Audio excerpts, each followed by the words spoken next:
Phone radiation is harmful, but few want to believe it. Concerned about laptop radiation? Well, you should be. Cell phones do seem to have some mysterious effect on the brain. Guys, I had no idea that I'd been exposed to this unseen radiation, EMR, without even realizing it.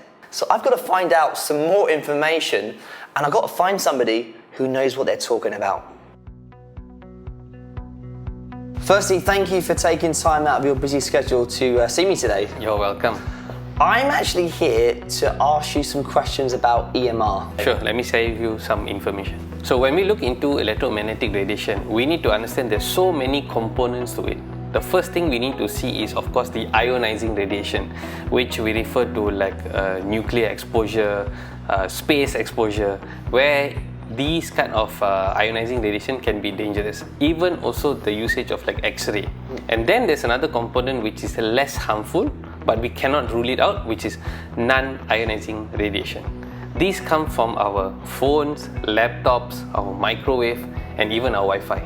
But you must know something, that there's something called as rouleau formation, where red blood cells start to stack on each other. So if you see there are blood vessels, there are many branches in them. Okay, so then you have red blood cells traveling inside, and imagine this is a red blood cell, and they start to form clumps or stagnation. They start to stack among each other. So what happens is, due to the presence of iron inside red blood cells, they are rich in ferrite, magnets or electromagnetic radiation increase or makes their charge more positive, and they start to stack. And when they start to stack, this disrupts their interchange between delivering oxygen into the cells and then taking up carbon dioxide into the red blood cells. There's many studies and journals that are citing that an excessive exposure towards the EMR can lead to cancer provocation in the body, whether it's benign or malignant. Possibilities are there. After hearing about all these health problems, I'm a bit concerned about myself, and I'm curious to know what my red blood cells could actually look like.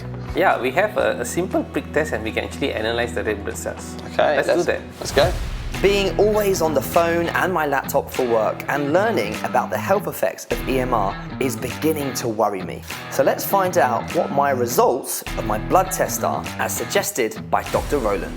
So what we can see here are red blood cells. We can see red blood cells, they are very translucent and they don't have a nucleus.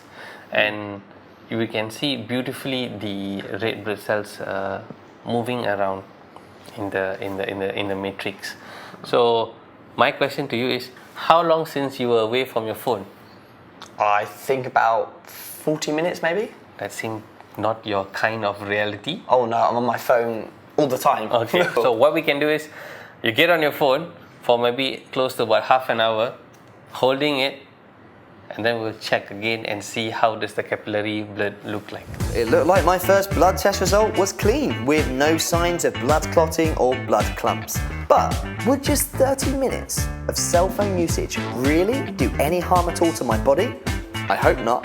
Let's find out. Okay, let's have a look. So you can see all the cells now being stacked.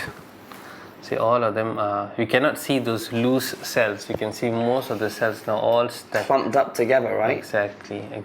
Just look at that. The big message is always to try to reduce our exposure. It's almost impossible not to use, but try to be a bit more cautious in the usage. The thing is, I know you say it's better to reduce. It's impossible for somebody like me, and I'm sure there's lots of people out there that also need to be holding their phones. So is there anything I can do? This is the device that can actually help harmonize your electromagnetic frequency wave. And you want to see how it works? Sure. Come. With the environment harmonizer turned on beside me, Dr. Roland and I proceeded to do a third blood test to see just how well this technology supposedly suppresses EMR. Okay, so this looks completely different to the last test, doesn't it? Yep. clearly looks different, lesser rule of formation. Okay, well, thank you so much for introducing me not only into the health factors we need to be aware of when it comes to using devices, but also thank you for showing me a solution that can eliminate that.